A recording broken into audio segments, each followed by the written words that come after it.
Hi, and welcome back to In the Pews with Bob and Darcy. I'm Darcy. And I'm Bob.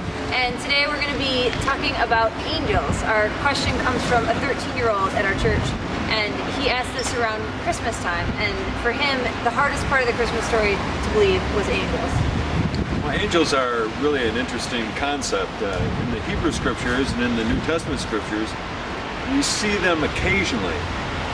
And most often when we see angels, both in the Hebrew scriptures and the New Testament scriptures, we see them as coming to be spokespersons for God, as messengers. And in my opinion, most often when we see them, it is to announce something that is absolutely exceptional. And not a very common thing at all. But other people have different opinions.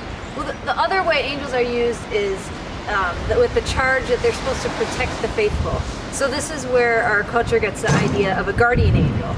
And I know a lot of people have keychains that have a little thing on there that says, never drive faster than your guardian angel can fly, or something like that, or they hang it from the rear view mirror. And I think this is less to do about the Bible and more to do about just a belief that has been in primitive cultures from the beginning of time, that there is somebody out there, some spiritual being that is concerned about your welfare.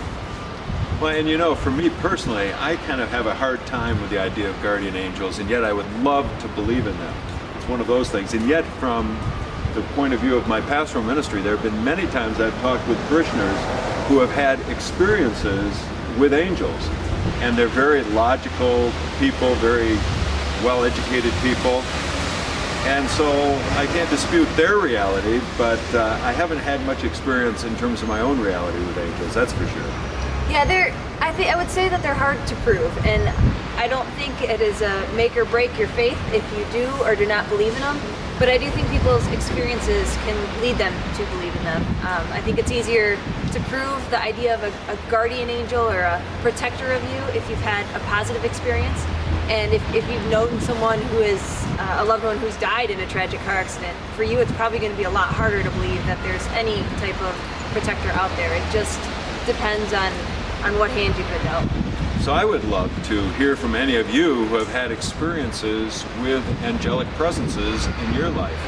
And to share those stories with us, I would love to hear about that. Yes, and please know, I mean, we speak from a Christian perspective, but these angel stories are through Egyptian culture. They're through many religions and many cultures, and Christianity does not claim to have its own personal stake on them. But they are fascinating, and we'd love to hear your stories. We'll see you next week. See you next week.